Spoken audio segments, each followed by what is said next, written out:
The left wants us to believe that our free speech is violence, while their violence is free speech. In the words of John Cleese, if you can't control your own emotions, you're forced to control other people's behavior. That's why the touchiest, most oversensitive, easily upset must not set the standards for the rest of us. In the most recent example is, I think, the example of Elon Musk and the purchase of Twitter. They went crazy. Last week, business as usual. Kathy Griffin called Elon Musk a media-thirst white supremacist. Joy Reid implied that Musk is nostalgic for apartheid. A Twitter executive called him misogynistic. One of the belligerent hosts at The View claimed Musk was only there to protect the free speech of straight white men. You know, an MSNBC host thinking if he brings and opens the platform up to other people, you're just going to be you're a white supremacist. That's all that's going to happen. It's just flooding through of white supremacists. That is crazy talk. Time magazine called free speech a tech bro obsession, which has become a paramount concern of the techno-moral universe, whatever the hell that is. Today's guest is up to this challenge. He's been publishing books since he was 19, serves as an associate editor at Spectator magazine, and he has a new book out, The War on the West, How to Prevail in the Age of Unreason. He describes the Western anti-Westernism that is assaulting the very foundations of our society all throughout the West. This one you are going to enjoy. Somebody who says what they mean and mean what they say. Welcome today, Douglas Murray. Now that DHS has created a department designed to combat disinformation, one has to wonder, gee, what's next? Free speech is under attack, which is why I am proud to support Patriot Mobile. They are America's only Christian conservative cell phone provider, and they are passionate about free speech and your constitutional rights because they'll lose them too. If you lose them, they lose them. They offer the same nationwide coverage as the major carriers, so you get the same great service, plus the peace of mind that your money is combating the left's attempt to silence you. Patriot Mobile, they have plans to fit any budget, 100% U.S.-based customer support team. They give exceptional customer support, and they share your values. They support organizations fighting for religious freedom, constitutional rights, the sanctity of life, and our veteran and first responder heroes. Switch like I have. Go to patriotmobile.com/Beck, patriotmobile.com/Beck, or call 972-PATRIOT. 972-PATRIOT. Get free activation with the offer code Beck.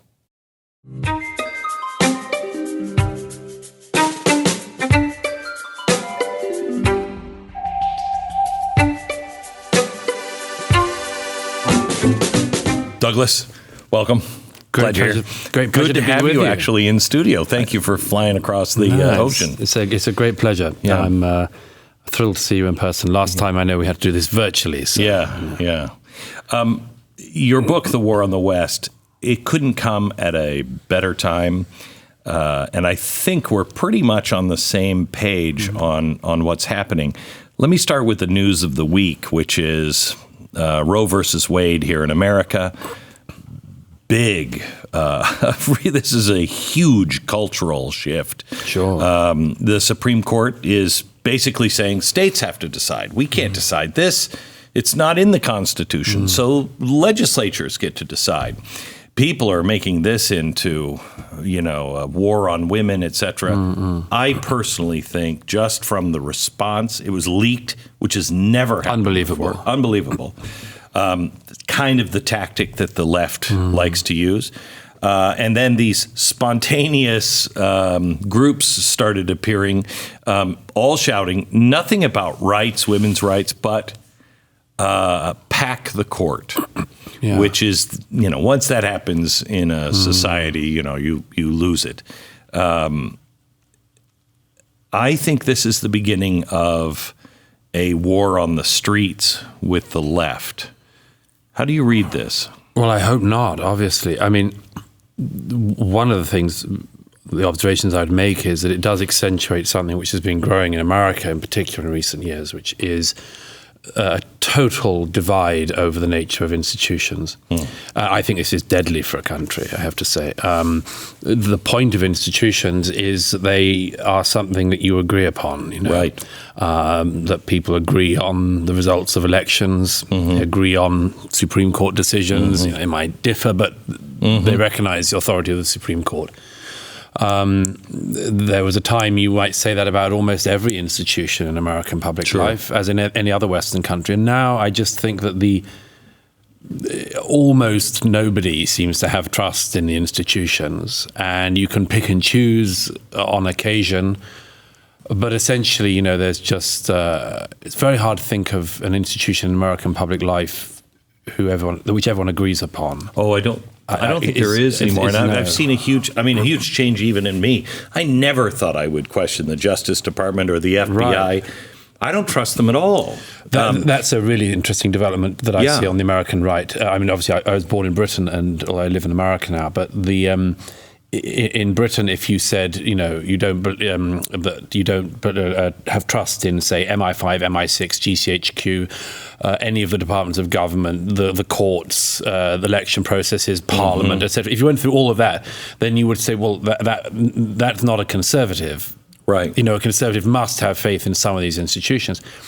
And I think actually the truth is that there is very good reason in America for people on the right as on the left to be deeply suspicious of your institutions, because they've politicized themselves, it seems to me, just one after another. Yep. You know, the minute you have intelligence officials speaking out on political matters, bang, of course you're going to lose trust That in is those, the interesting thing about the Supreme Court decision. Yeah. Because it says it cannot make political decisions. It's not a legislative body. Right. If it's not included in the Constitution, it can't talk about it. So it goes back. Don't you think there are other things that might unravel as a result of that? Like? Well, I mean, there are other decisions that the Supreme Court or the courts in this country have made that you might say would be in the hands of the people. Yeah, I would say Obamacare is one of them. Right. I mean, that's one of the things that strikes me is that actually, although everyone's going to obsess about the specific thing of Roe v. Wade, the fact that the court has said it's not in our jurisdiction opens up a whole new...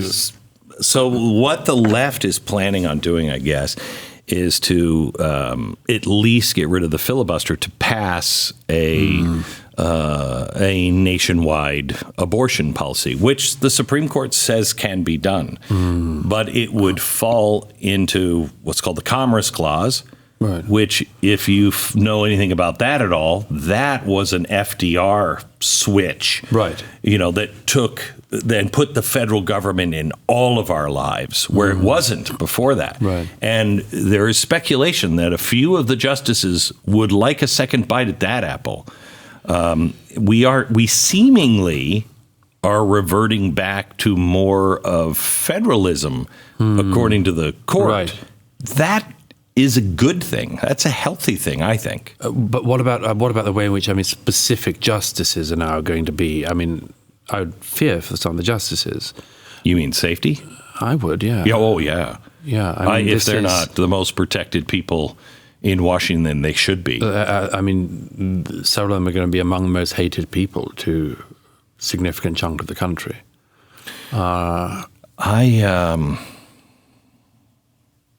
It's funny because we've left this place to where you can respect Ginsburg. You know, when Ginsburg died, I didn't agree with a thing she said, but I thought it was a real loss for the country. You know, I thought she was a great person. I don't like her, didn't like her as a justice, but I didn't wish her ill or dead or anything like that. We're not traveling down that path now. No. I do think America is traveling down a very precarious path now. Oh, yeah. Has been for some time, but this thing of not having anything you agree on. I've commented on this on a number of occasions, but not having anything that you agree on is a big problem as a country. Yeah. We talked about that, but it's different. We talked about that last time, 2 years ago. I don't even know how long it was. But I mean, it's got so much worse. So much worse. I mean, I think that the abortion thing may actually be, in the end, the thing that breaks us up. You think the country could break?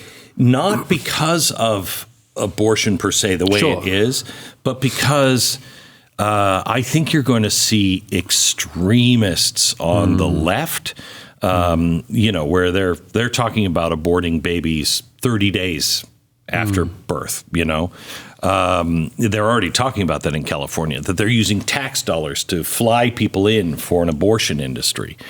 I think that's going to not sit well with a lot of people in California and elsewhere.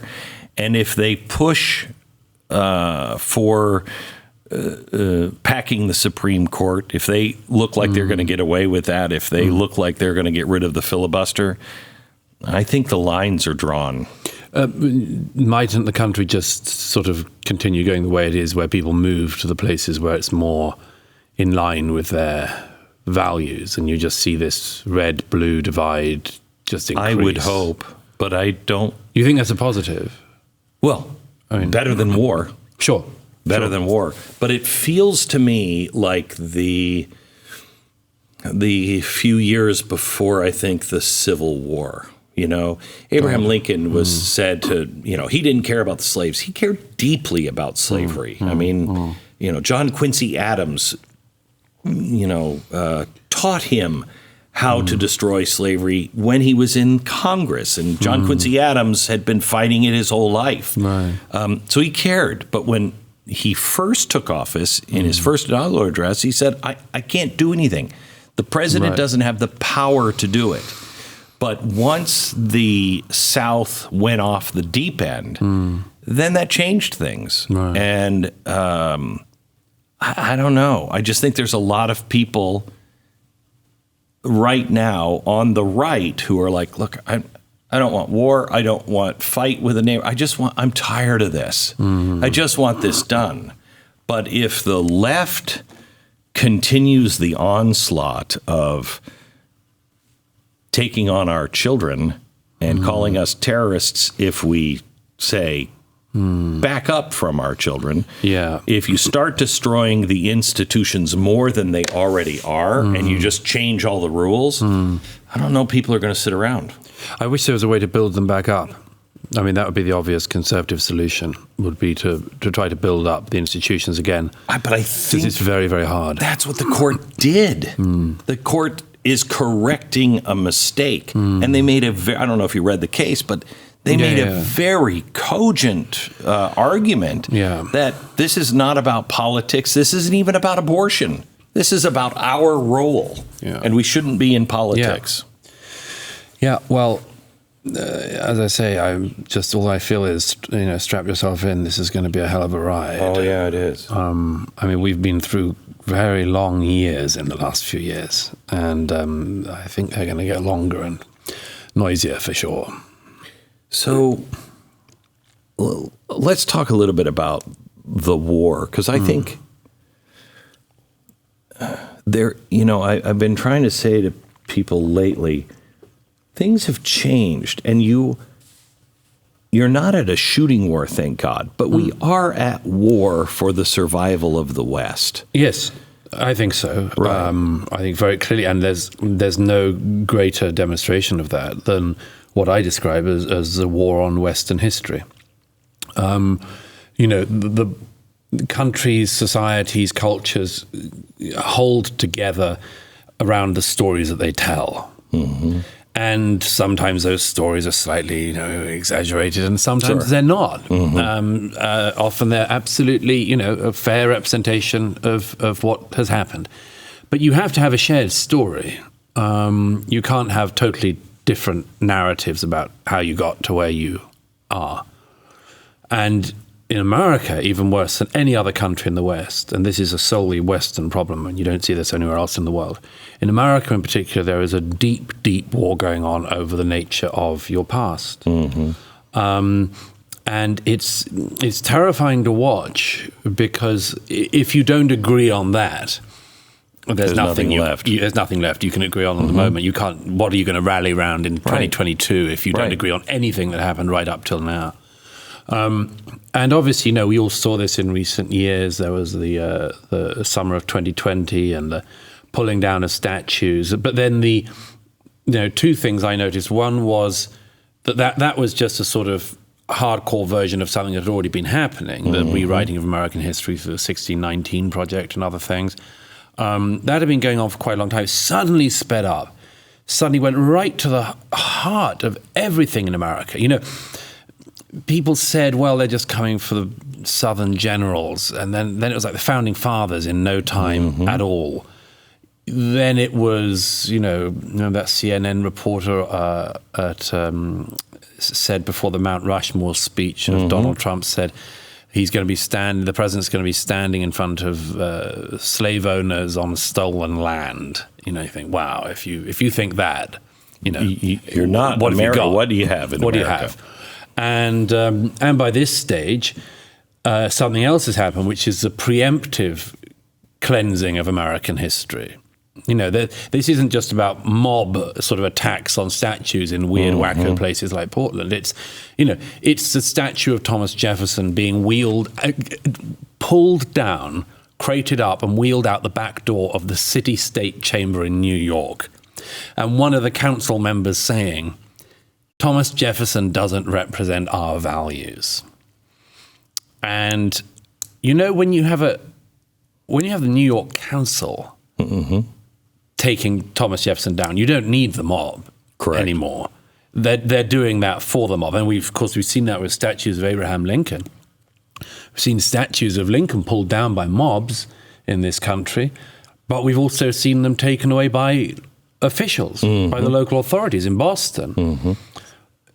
Trying to get ahead of the mob, or what exactly? Agreeing on the new rewriting of Lincoln that the mob is doing? See, I think this is the thing that conservatives have seen that have caused us not to believe anymore. Because we thought our institutions were safe havens, were solid, but it's been eaten by termites. There were no stop gates. None. No. It was just, it had already been rotted from the inside out. Yeah, and what disturbs me about this as well is that, that could happen organically in a way, but this is pushed. There is a deliberate push to change the American story. I was recently reading Paul Johnson's History of the American Peoples, and I'm going to misquote this, but the opening line of this book is something like, the history of the American people is the greatest story in human history. Something like that. And this book was published in 2000. I don't need to tell you what mainstream book would start with that claim today. None. So getting to the gym to work out, great idea and all. But the problem is, once you're there, I guess you're supposed to use those machines or something. I don't know. Getting fit and staying healthy is a lot of work. I'm still doing all the work up here. But if you're going to do it, you also have to eat healthy. And that, for me, means snacking healthy. Thankfully, Built Bars are here to save the day. It's a rare snack that actually tastes good and is good for you. I can't think of another thing that is good for you and tastes good. Carrots. Shut up. Most Built Bars have about 130 calories, 4 grams of sugar, 4 grams of net carbs, 17 grams of protein, also made with 100% chocolate. Amazing flavors you're going to love. Get rid of the snacks that taste good but aren't really friendly. You know what I'm saying? Put on a little LBs here. You could stand. Even if you're not working out, you can at least be eating something that tastes good but is also good for you. It's kind of like working out, except it tastes good and you're only working your mouth and your digestive system. Built.com. Use the promo code BECK15. Get 15% off your order. Use promo code BECK15 at Built.com. The whole story of America has been rewritten from a story of heroism to one of sin, from one of amazing accomplishment by extraordinary people to horrible things done by unforgivably bad people. And that's how you get to the stage we're at the moment, where, I mean, why would you agree on anything if a significant part of the country has been taught to believe that there's nothing good about the country? So here's the part that bothers me. I can have a conversation with anyone if you're honest about your search for truth. Sure. You know, if I'm not willing to change my mind, if you make a great case on something, then I'm not really being honest. You know what I mean? I cannot come up with a good reason for these things to be happening. I can see people are being, you know, I don't even know, hypnotized, baptized, whatever it is, into this cult. I can see that. But the people who started it and the people who are really running it, they know exactly what they're doing. I mean, I give an example in the War on the West of, look at the tactic that's been used on all of our heroes. Whether it's the founding fathers of America, whether it's Winston Churchill in the UK, whether it's all the thinkers of the Enlightenment, there's one tactic that's been used on all of them, which is, you are guilty of living in history and not having the values that we have in 2022. You know, as I like to say, you know, the shorthand for this is they're guilty of being dead white men. The cardinal sins of not just being white and male, but also dead, it appears, because, of course, none of the critics think that's going to happen to them. But this sort of derisive, these are just dead white men. Well, they're dead white men who brought you everything you've got, so you could have a bit of damn gratitude to start with. But put that aside for a moment.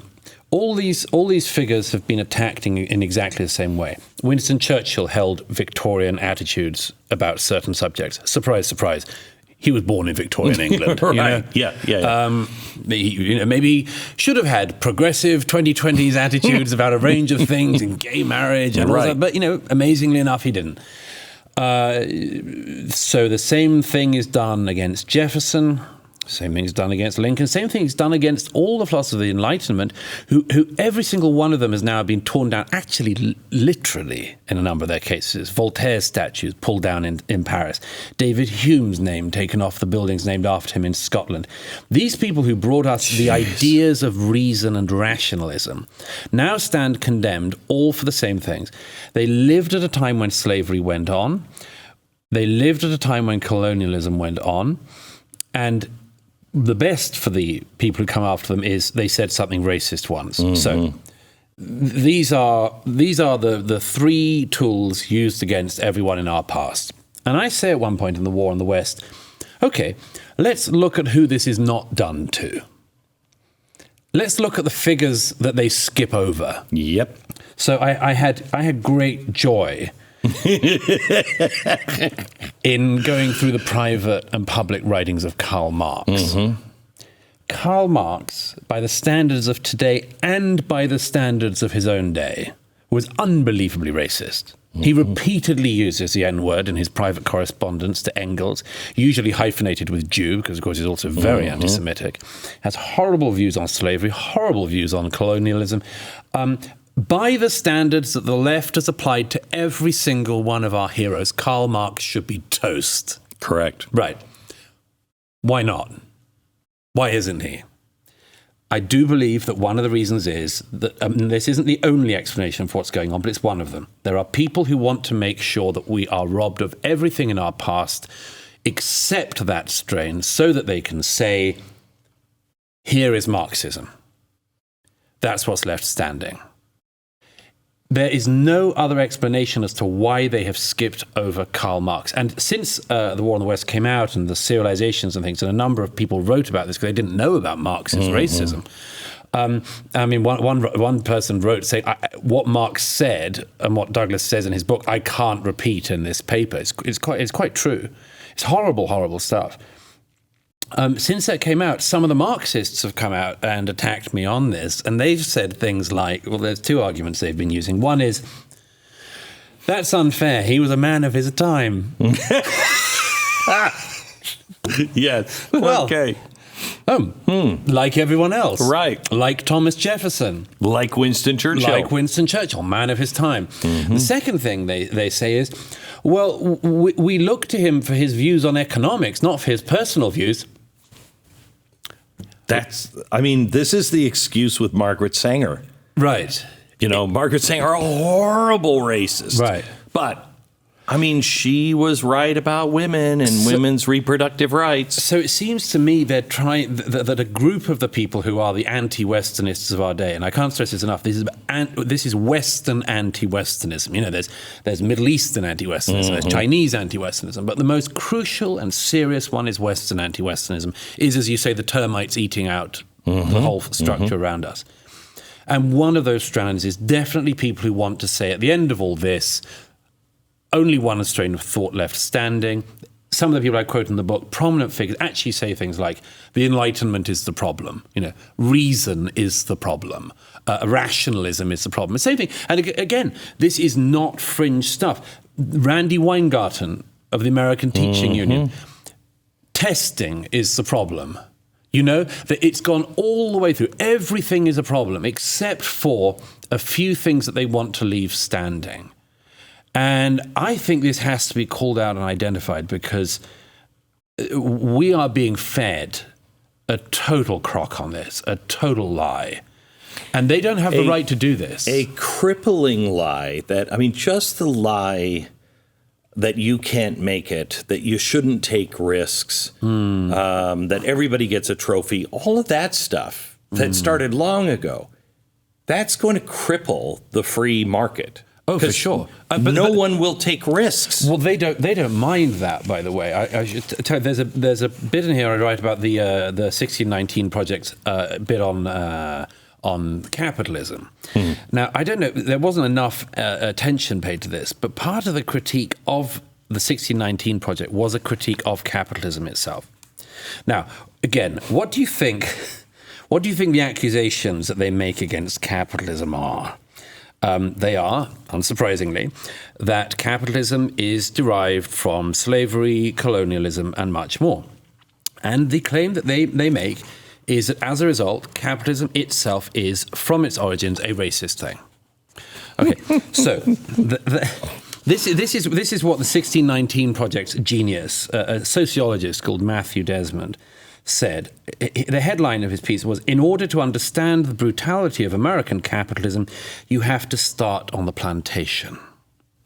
And his argument was that, for instance, everything like tracking, recording, and analyzing, precise quantification, many of these techniques we now take for granted were developed by and for large plantations. Okay, he says this is a 1619 project, Pulitzer Prize-winning project of the New York Times. He says that systems that were consisting of things that were tracked, recorded, and analyzed tie everyone sitting at their desk in modern America doing their work directly to the plantations. And he says at one point that there's a direct line from the slaveholders' spreadsheets into Microsoft Excel. Well, here's the thing. Unbelievable. Here's the thing. First of all, the man is wildly ignorant. The plantation system had nothing to do with capitalism. The plantation system was a feudal system. A child could tell this ignoramus this.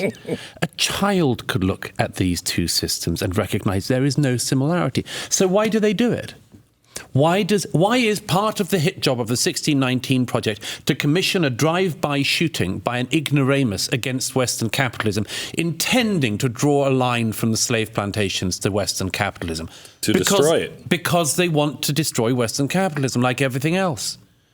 And, the ill intent of these people can just never be, stressed enough. It's just you can never underestimate them. They decide on their conclusions and then they work backwards. This Correct. idiot actually at one point, the only source he can find is one scholar who wrote a book that says the opposite of what he says she says. Okay, so, and my They fear do that is, a lot. my fear is that, like, most people don't have time for this crap. Mm-hmm.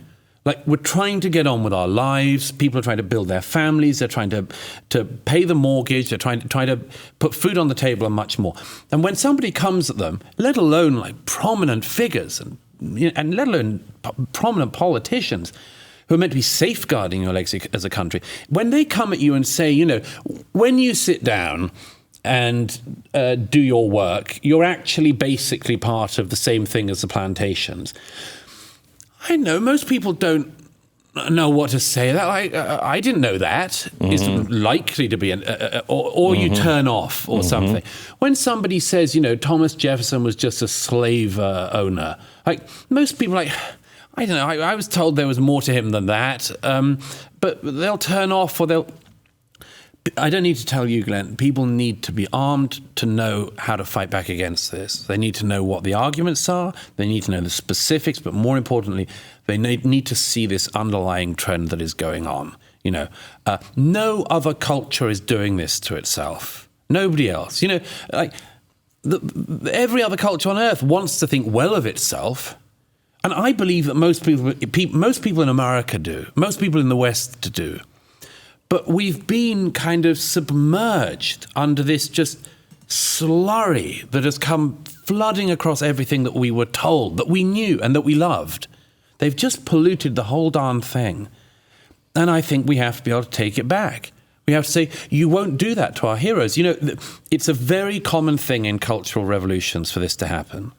When I was going around the States just before the election of 2020, I was visiting about 10 states or so. And I was in Portland after they'd torn all the stuff down there and saw the riots. And I saw what remained of the center of Seattle, which had been a beautiful city, I remember, only 15 years earlier when I was there. When I saw these things, I thought, you know, there is a risk that the American public square is going to become completely empty. You know, there's going to be no one left. And I think that's roughly very nearly where we are. But this is what cultural revolutionaries have done throughout history. You know, from the ancient world onwards, you go into the temples of your enemies, you tear down their statues, you urinate on their altars, you destroy the whole sanctuary and say, your gods are dead, we've got new ones for you. That's what they're hoping to do to America and the wider West. They're very well advanced on it. And the glimmer of hope is that I believe that if the majority regain their voice, these people don't stand a chance. I would agree with that. I think that Elon Musk was a really exciting moment.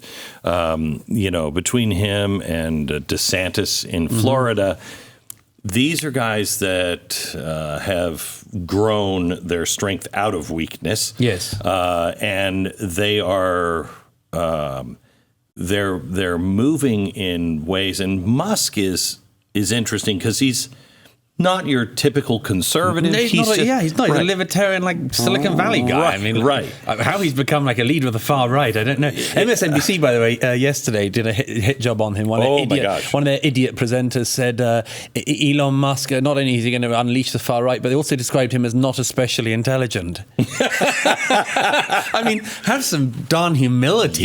You know? Yeah. I mean, you don't have to say you agree with the guy, but acknowledge that it's pretty impressive. The only thing that I see with this is, would you agree with me that we're dealing with people who are the kind of, if I can't have you, no one will? They're the burn it down kind of crap. Sure. Yeah. So they will do everything to destroy Elon Musk or anyone. I guarantee you, if Trump doesn't run and DeSantis runs, they will say DeSantis is far worse than Donald Trump. Yeah. You know what I mean? To. Yeah, they have to. They will use any tactic and they will destroy. If Elon Musk, and I think they know this, if Elon Musk stands, and really kind of just laughs them off. Yeah. It is the beginning of the end. I think we've seen a little bit of that, haven't we? Because for the first time in the last year or so, people have started to survive the mob. Mm-hmm. I mean, the most obvious example is Joe Rogan. You might say Dave Chappelle as well. It's interesting that comedians have been such a target, but of course they are, because they say things that everyone wants to say, and But no, I think that there are people now who are surviving the takeout attempts. And starting to wear it as a badge of honor. Well, yeah, and I was speaking actually to Joe Rogan about this the other day, and he said it helped that the people trying to take me down were CNN. Yeah, because nobody trusts them, but still, my worry is that these sort of prominent figures, these very successful figures, can survive it, but the whole thing can't turn around until all of us can. Till the bottom. You know, the person doing a normal job is able to survive saying something that is true. Until that's possible, you know, it's not enough. You know, it's not enough that, like, I don't know, very successful authors like J.K. Rowling successfully survive the mob, or that, you know, these figures I just mentioned do. It's got to go all the way down the economy. It's got to be at every level. It has to be the student that can say, sorry, yes, man is a man, woman's a woman. Yeah. You know what I mean? I agree. And I found that before the lockdowns and everything started in recent years, when I was doing public events with various other people and sometimes just going to things and watching, I would often ask young people in the audiences who are not by any means conservative, I'd ask them, you know, what brought you out this evening? And there are always two answers, or variants of two answers. The first was, I want to... I'm fed up with just watching YouTube videos on my own, sort of thing. I want to be with people who are thinking about the same things, which is different from an ideological movement, other than it's an ideological movement of people who are interested. But the second thing you very often heard was, I want to be near people who are saying something I'd like to say at some point. Now, this is very important for this country. Wow. It's very important for this country, and I think we probably both know this in our personal lives.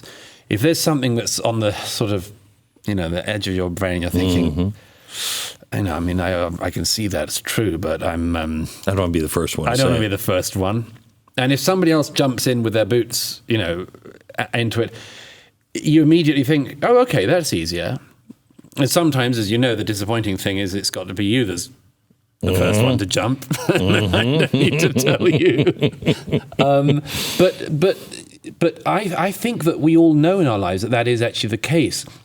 That's why people listen to the people who are attacked. It's not just that they're attacked; they're listening because the people who are being attacked are saying the things other people would like to say. Yeah. You know, whenever I refer to, you know, things like the Leah Thomas thing, I say, well, I mean, it's possible you can be a guy and whenever you get in the water you feel kind of feminine, but like a mermaid of some kind.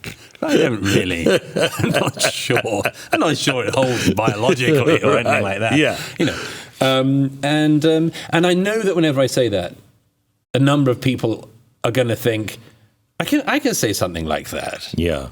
And it's the same with the arguments I make in this book. I want people to realize that, for instance, it's perfectly permissible to defend your culture and your civilization and your country. It's perfectly possible that when somebody comes at you saying you're totally rotten, there's nothing good that you've done, you can say, hang on a minute, let me tell you some things.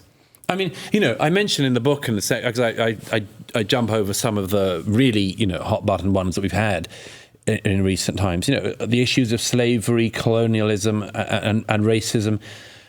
And, you know, one of the things I say is, you know, the remarkable thing about the West is not that we had slavery. Every civilization in history had slavery. They all did.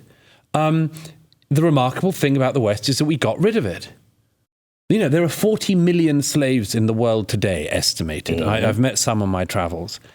And I think there's 70 countries that don't have any anti-slavery laws. It's unbelievable, and across Africa and across the Middle East, and there are places like the Gulf states where it's basically slavery. Oh, yeah. You know, I mean, you can't pretend the Filipino workers are anything but chattel, really. Yeah. Their lives don't mean anything to the locals. So 40 million slaves in the world today is more slaves than there were in the 19th century. Okay, so clearly this is a problem. It's a thing that humans have done and civilizations have done. Again, why would we be destroying ourselves in America over something we settled 2 centuries ago? Right. Why would we be tearing ourselves about this now? Other than if we fall into the story first that it was only us. And I don't think that 1 in a million Americans know, for instance, that what some people say maybe up to 12 million slaves were taken across the Atlantic in the transatlantic slave trade. 18 million were taken east to the Arab countries from Africa in the same time. Why don't we know about this? Because they were castrated. Right. There was no more generations of them. And when you go to the 12 million, America took 2. Right. The rest went to South America. Brazil was still slave trading until the 1880s. Yeah. The Royal Navy. There were was Native policing. Americans had slaves again until 1873 or something like that. And I mean, in this, we've got to start to work out this ledger accurately. Right. Does our civilization uniquely owe people for things that happened 2 centuries ago? I'd say not. I say the debt is paid. It's paid down. It was paid in blood. In America, in Britain, the Royal Navy, after slavery was abolished in the United Kingdom, policed the high seas at significant costs of treasure and blood, boarding ships on their way to Brazil and storming the holds and freeing slaves. So when somebody comes at you and says, as we have had in America in particular in recent years, this is your original sin, for instance. I want to say, okay, what's the original sin of the other countries? What they must have them. Oh, is it just us? I don't know how we can make this argument when so many of us have Apple products made in China. I know. Which is a horrific nation on human rights. Sure. I mean, it's one of the great rules I try to follow. It's something an editor once said to me. Every peoples in history have done things that you look back on and you think, what the hell were they thinking? Right. Just to say. Right. Well, but some of them are still doing it. Some of them are still doing it. Here's the sort of follow-on thing is, assume there are things we do in our own day which our successors are going to see as being nuts. Mm-hmm. Try to work out what they are now. Mm-hmm. Don't just spend your time judging the 18th century or something. Watch out what it is now. I would have thought what you've just referred to is one of them. I do They too. will say, how in America in the 2020s did they become obsessed again about slavery 300 years earlier, and rewrite their whole story and miss the fact that there were concentration camps in China going on in their own day, slavery going on around the world in their own day. Why were they uninterested? They are going to look at us, historians in 100 years, will look at us as insane. Yes. Just psychotic, yes. Split personality people. And and here's one reason why we have fallen. And I have a chapter in the book on what is it I say is, one of the answers, one of the deep answers to this. We have fallen into an era based in resentment. The deepest thing of the time. The left injected it. I think parts of the right have now got it as well. But it is a Explain that, because I think I agree with you.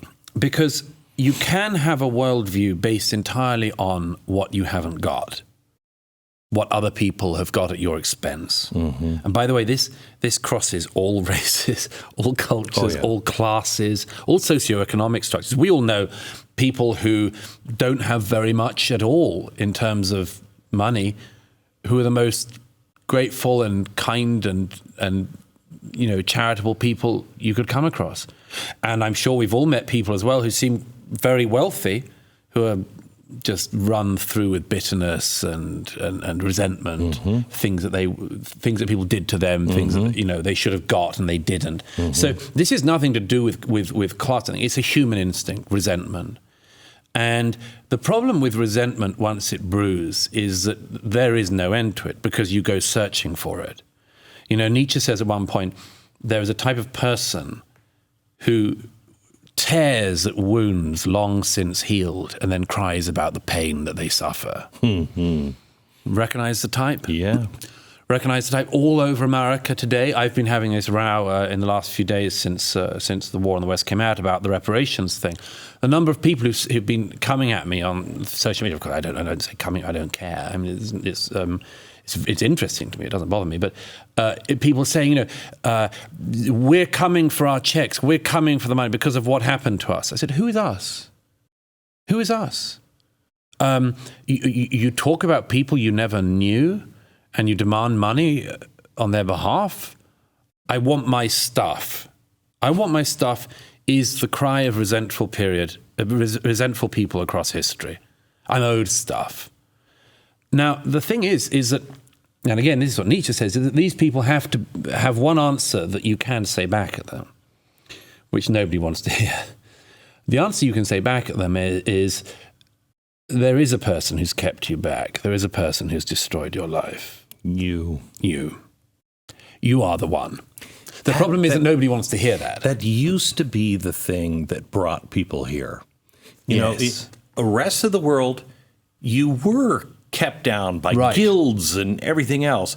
And you could come here and there wasn't streets paved with gold. But if you had a dream, you could at least pursue it. And this is also why the American hero is being pulled down matters so much. It's not just about the past. It's about who we emulate. You know, one of the reasons why Americans emulated Abraham Lincoln was not just what he achieved as president. It was how he got there. Yes. You know, he was born essentially in the Iron Age. You know, he had nothing. Nothing. He probably had 1 year of formal education. The rest, Abraham Lincoln taught himself. Yeah, well, his mom and his father fought him on it the whole time. Yeah, it is you know, the great American story in one person. Comes from nothing and gets to the highest place in the land. And so this is why it also matters. And is kind and charitable and healing.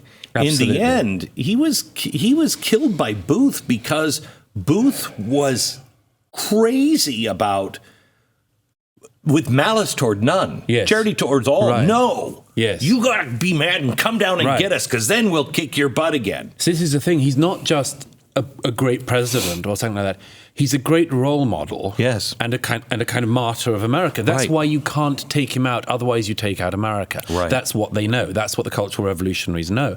But my point is that everybody in their life could have the opportunity to be resentful, and America has always distinguished herself as a country by having the opposite attitude. You know, as I say, I come from a country where the sort of class structure thing is less than it used to be, but it still exists. And as you say, in Europe and other countries in the West, there is something which is uncommon compared to America, which is a sort of feeling of sometimes, you know, if that person has something, you know, they've got it through some ill means. And America, and I sense it myself as a fairly recent arrival, and I've always sensed this. People see somebody with something good, and they say, I'd love to have that. Good on that guy. In other words, that is the opposite of a resentful person or a resentful nation. And the true, deep opposite of resentment, as I say in one of the chapters in The War in the West, is gratitude. Now, that's what we're missing. Gratitude is what seems to be completely missing from our lives now. You know, like, I walk around the cities of America, and I think, this is amazing. Like, every building here is amazing, let alone the ones that go up and up and up. Like, who came up with that? You can look at cities like that, or you can look at them with the scowl and the resentment, and, well, that was probably built on the back of labor that wasn't given enough, and you can do that on everything. You can do it on absolutely everything, or you can say how amazing that we have this. And one of the things that has happened in American life in particular, but in the West in as a whole in recent years, has been this total loss of a sense of proportion as to what we are now versus what the rest of the world is now. Never mind what we've been in history. You know, what we are now. Why is it that America is still the number one destination of choice for migrants across the world? Why? Now, if you ask the people of resentment who've spent recent years tearing at America, saying it's a racist country and so on, I mean, you didn't see Jews trying to break into Nazi Austria. Nope. The footfall tells us something. And the other countries people want to come to, all of the data shows it. After America, the other countries include Britain, include Canada. They're the Western countries, the Western democracies. So why is that the case? And I would suggest that we should remind ourselves of a very simple truth. They want to come here now because we have something good. Here's the follow-on. If we have something good now, it must be because we've done something good in the past. Correct. Right? It's not an accident. I'm very fond of this quote of Branch Rickey, who said at one point, said, luck is the residue of design. We're not just lucky in America. The luck comes from what men and women have done before us. And if they had made bad choices, maybe we'd be Venezuela. Maybe we'd be Sudan. There's a reason it's America. There's a reason people want to come. You go across the border to Baja, California, in Mexico. The poverty and the lifestyle is unbelievable. Well, you're on the same coastline, the same land, everything. The only difference is the belief of the people and the belief of the government. Yeah. That's the only thing that's different. And we are seeing in America in particular an attempt to pull down all of the things that make that prosperity and the ladders possible. It's a very important thing for people to realize, that when we've seen the row about, for instance, CRT in American schools in the last couple of years, I go into a bit of that. But when we look at that, what does that result in real terms? That whole project results in a claim that, for instance, timeliness is a white quality. Correct. That accuracy in maths is a white quality. That showing your workings is a white quality. That scientific accuracy is a white quality. And on. And then that testing is a white thing. Isn't this, though, what you would do if you were preparing people to be slaves? Well, to be totally subjugated and demoralized, for sure. I mean, you see it in the specifics. Why would, apart from this insane war on whiteness, which has come up in recent years, which is just, I mean, we might get onto it, but is the most insane tactical misstep that the radical left could have made, in my view. That warring on white people and saying that white people specifically and uniquely across history have something to pay for is a big misstep. Why? Because white people are the majority. Now, if I said... White people are just, generally speaking, have taken it in the head over and over and over again. Yeah, for sure. But when look, let me just finish one other point and come back to that. When you see people, again, like American teaching union heads saying that standardized testing is the problem, what are they doing other than removing the ladders that exist for people of all ethnic backgrounds to get up? Correct. They think that they're kind of leveling the board somehow. They're not. They're removing the ladders. What is your best chance if you're a young black boy or girl in America hoping to get out of the situation you've been born into, if you've been born into a deprived background? It is to work hard at school. It is to pass your tests. It's to get out. Claim that tests are the problem, get rid of them. You will just make sure everyone is stuck where they are. It's an absolute disgrace, and it happens on specific levels as well, of taking out, the programs for students of distinction that's happened in New York and elsewhere. But just get back to this point about the war on whiteness. The insane thing about this is, and it's mainly, I have to say, white people who are doing it. I mean, it's like Robin DiAngelo, the biggest race huckster of our day, apart from Ibram X. Kendi. Robin DiAngelo, of course, herself is white, and she says in her disgusting book, there's no good form of being white, and you can't get out of it. Now, I say, do that with any other group. say there's no good form of being black, and you can never not be black if you're born black. I mean, that's just disgusting racism right there. Well, it is with Robin DiAngelo. She's a racist. Ibram X. Kendi says in his book, How to Be an Anti-Racist, which I say you should just lose the word anti and you've got the accurate title. Yep. That book says the answer to past inequalities is present-day inequalities. The answer to past prejudice is present prejudice. So here's the thing. Imagine if we took any minority group in modern-day America, any minority group, Asians, Hispanics, anyone, or smaller groups, and said, we've got a message for you. We've got a set of books, a set of claims, all the major papers, the major networks and others are going to start making the following case against you. They're going to say, there's nothing good about you. They're going to say, you've never had anything good about you. They're going to say, you're born guilty. They're going to say that you can't get out of your guilt. You can never atone for it. They're going to say that you have no ancestors to be respected. That they're going to say that you have no history. This is what they're going to do, and much, much more. They're going to pathologize you. They're going to say that you have rage. They're going to say you have fragility. They're going to taunt you for your tears. Now, imagine any minority that you did that to. Do you think you could persuade them? Do you think they would say, we love the sound of that, we're going to go for that, sure, whatever you want? So, no. I don't think any minority group would go along for that. But that is the ride that they are inviting the majority in America, Britain, and the rest of the West to go along with. But that would... it's like an insane overreach. Right, but that would come also along with the white guilt. Well, I do have a lot. I mean, you know, the insidious thing is you've never... You confess your privilege. Yeah. You've had no privilege because you're white? These people, personally, I've had enough. I've had enough. Yeah, me too. They can't guess my privilege, and I owe them nothing for any privileges or downsides I've had in my life. I don't owe them an explanation, and I'm not going to give them one. Mm-hmm. Most of my ancestors were far from privileged, very far from privileged. Mine too. Tilled small amounts of not very fertile land, just about made it through winters, and in the 20th century were called on twice to give their lives for a far-off war that they didn't know much about.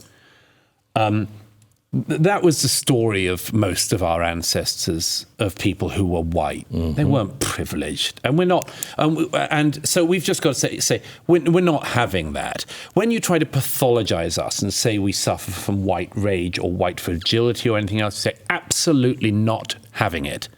And there's a standoff that's now necessary, I'm afraid. And it can be done politely, but it will have to be done along these lines. You show no respect for me, I'm showing no respect for you. You don't respect anything about my past, why should I respect yours? You don't respect my ancestors, why should I respect yours? You don't respect my culture, why should I respect yours? Doesn't that deepen the divide? My suggestion is that a standoff like that could help solve it, because it says, don't you make me lesser than.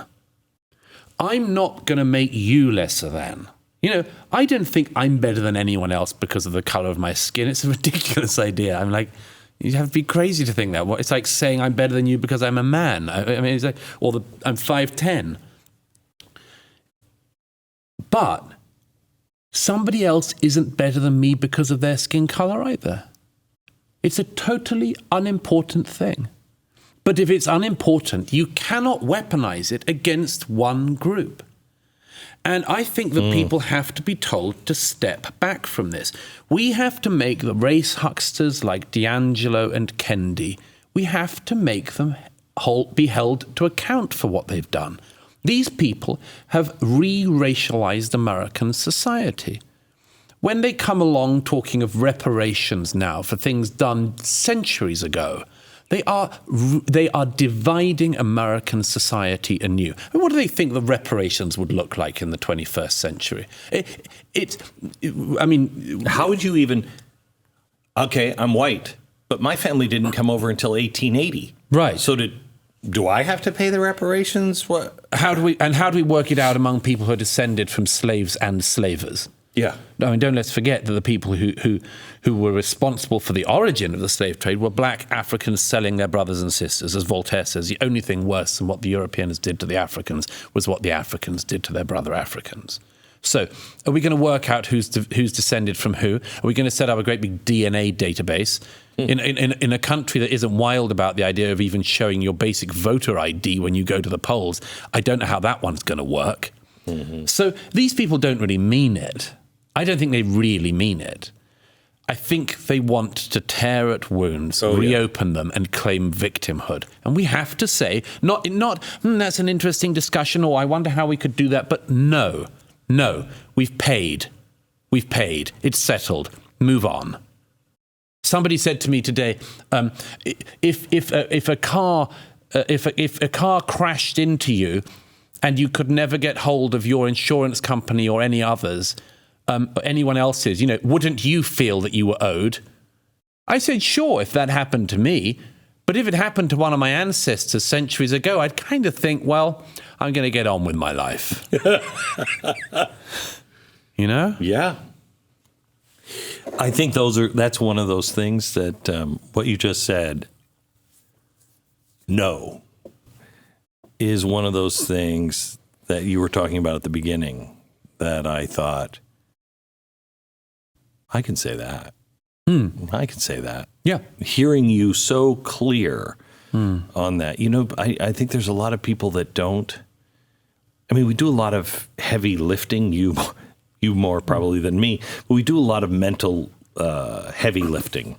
I would say it's a pleasure. Yeah, pardon me? It's a pleasure. Yeah, but we are thinking of things because we have the time, this is what we do, that the average person doesn't. That's right. And I think the average person doesn't know there's no model out there. The model was Donald Trump. That wasn't necessarily a good model, and there's no real model of people getting along, people having friendly discussions that disagree with each other, and nobody that can just clearly stand up. I mean, that's the thing I love. Churchill is one of my favorite people in history. Yeah, cool. And he just didn't seem to care. He knew what was right for Europe and for England, and he said it. And if you read about Churchill from the Indian perspective, he's a monster. Yeah. And they accuse him of things that he didn't do. Yeah, but he also did some things that, he wasn't proud of even at the end of his life. But that makes him human. Sure. That makes him human in that age, And was he getting better or was he worse by the end of his life? Yeah. But, there's people need more examples. And to be able to see people in their office stand up and say, no, I'm not going to that. I'm not going to the seminar where I have to confess my whiteness. That's right. Absolutely. You can say no, and should. Do you know that great speech of Churchill's on the death of Chamberlain? I'm not sure. On the death of Neville Chamberlain, who was obviously his main adversary. Yeah. Winston Churchill gave one of the greatest speeches ever given. In 1940, Chamberlain had obviously only very recently had to leave office and died very shortly afterwards of cancer. And Churchill gave the most remarkable speech. I urge people to look it up. And it's a very, very generous speech, like you say about Lincoln, an extraordinarily magnanimous man. And he says, among other things, he says, what was the mistake of Neville Chamberlain to have fallen for the lies of a wicked man? But he also says he has an extraordinary passage in, and I'll try to do it off by heart. But he says, he talks about history and how it will view any man. And he says at one point, history with her flickering lamp stumbles along the trails of the past and illuminates with pale echoes the former days. He says, what is the worth of all this? He says, the only guide to a man is his conscience. The only shield to his memory is the rectitude and the sincerity of his actions. And as he says, we have to hold on to those things because our hopes, he says, are so often mocked. In one phase, men seem to have been right, and in another, they seem to have been wrong. He says, but if you hold on to these things, he says, however the fates may play, you march always in the ranks of honor. Now, that was one of the key insights that Churchill had, was you will hold on to the rectitude and the sincerity of your actions, and the fates will play with you, and they will knock you, and they will buffet you, and sometimes the whole world will be against you. But hold on to them, and you march always in the ranks of honor. I talked to a guy who studied, he wrote the book, The Pendulum. I don't know if you've ever read it, but it's the 80-year swing from me to we. Oh, yeah, okay? yeah. And he tracked it all the way back, and it's fascinating. And I called him up, and he said, I've been waiting for you to call me. And he said, I've been watching you for a while. He said, you know you're not going to win. And I was like, what?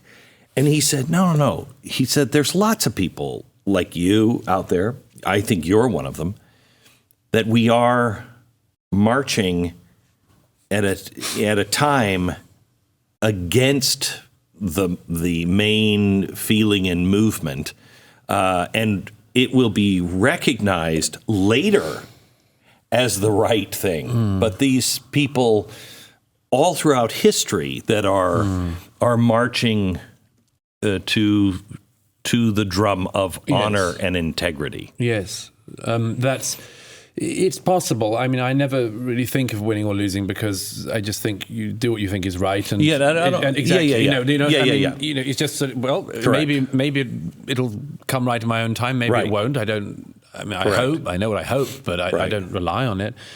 And that friction of marching against the crowd is, in my experience, a perfectly pleasant one. I don't mind it. I think it sharpens you. Yeah. Opposition in all things.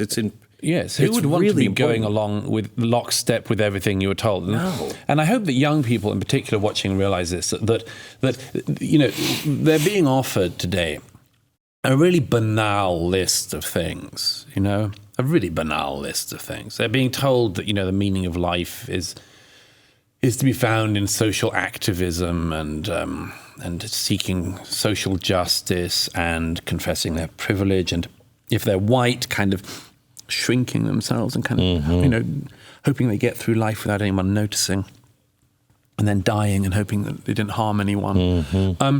This is not a heroic narrative. This is a slave narrative. I mean, this is a subservient narrative, and it's being offered to everybody.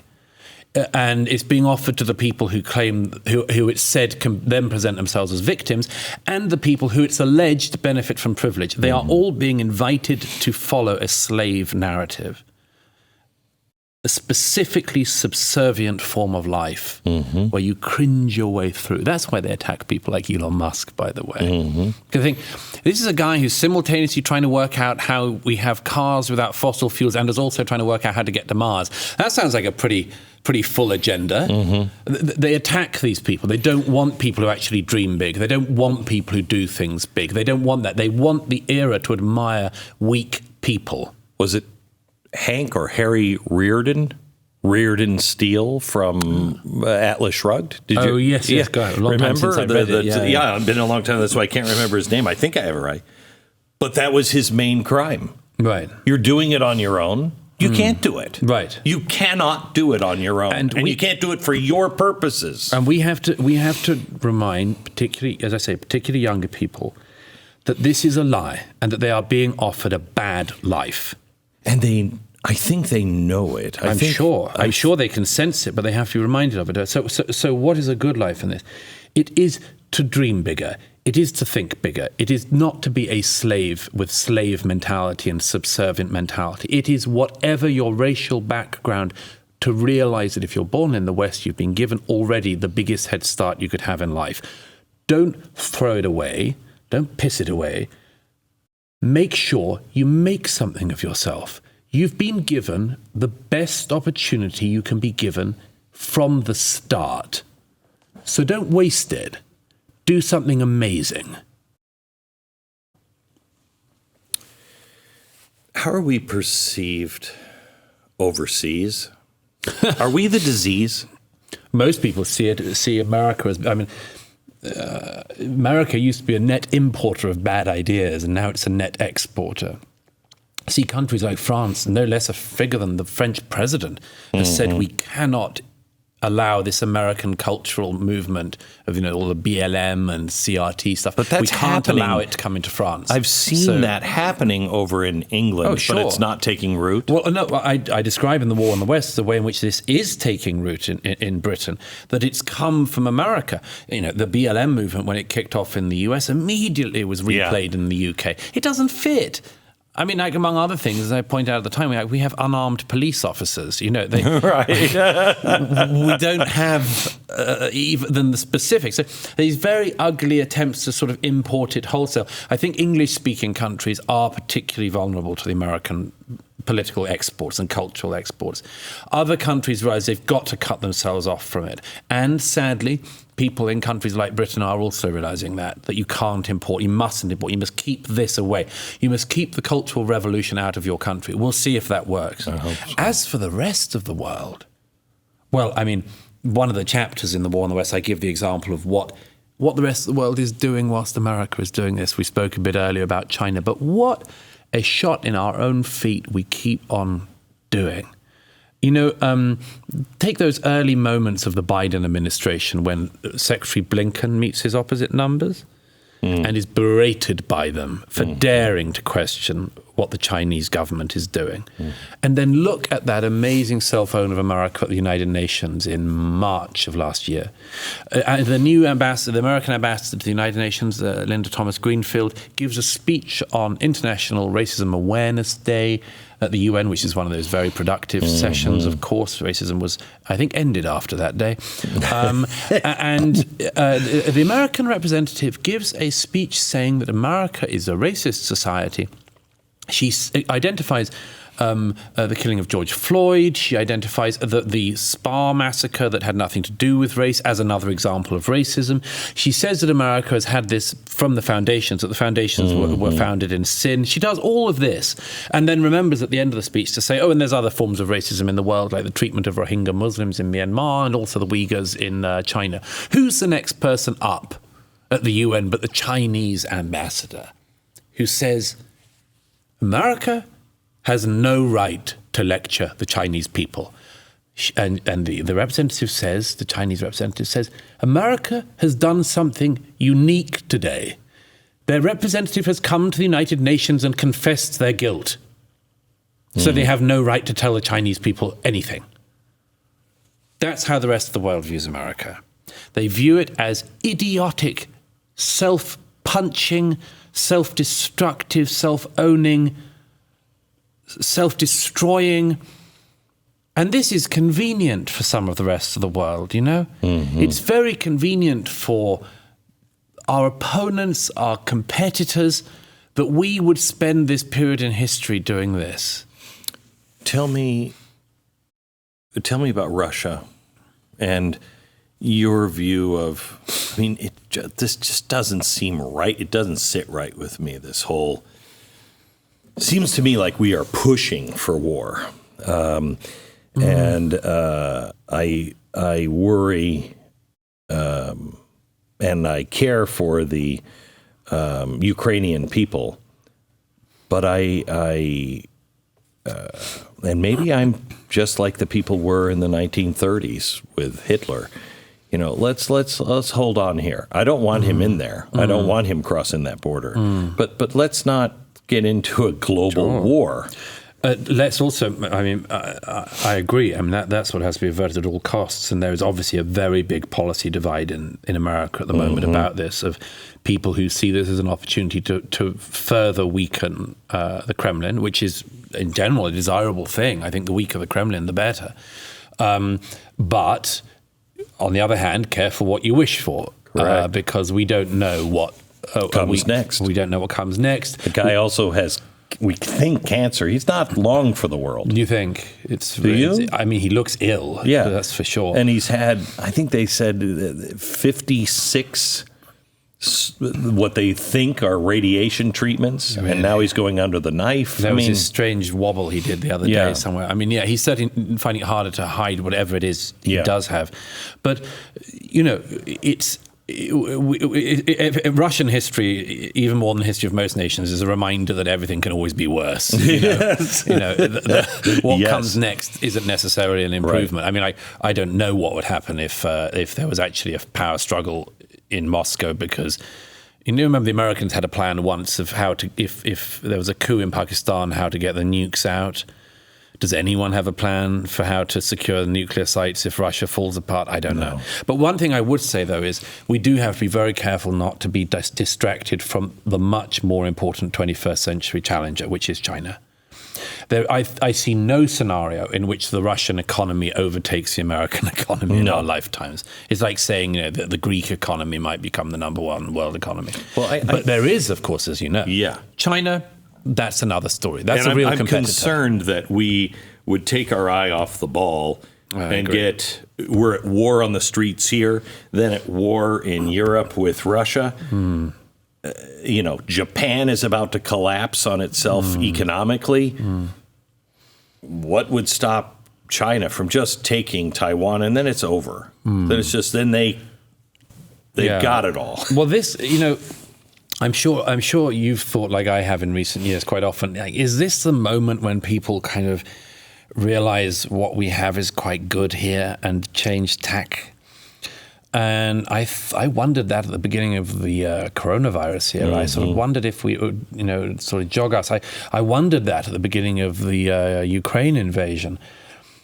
But so maybe it's a forlorn hope, but maybe it isn't. That, you know, the way I say it to people is I say, you know, if you thought that you didn't like the period of American hegemony, you know, wait till you get the Chinese one. I mean, wait till you see, you know, the footage from Shanghai of the residents screaming. Wait until you see that would be your future for the rest of time.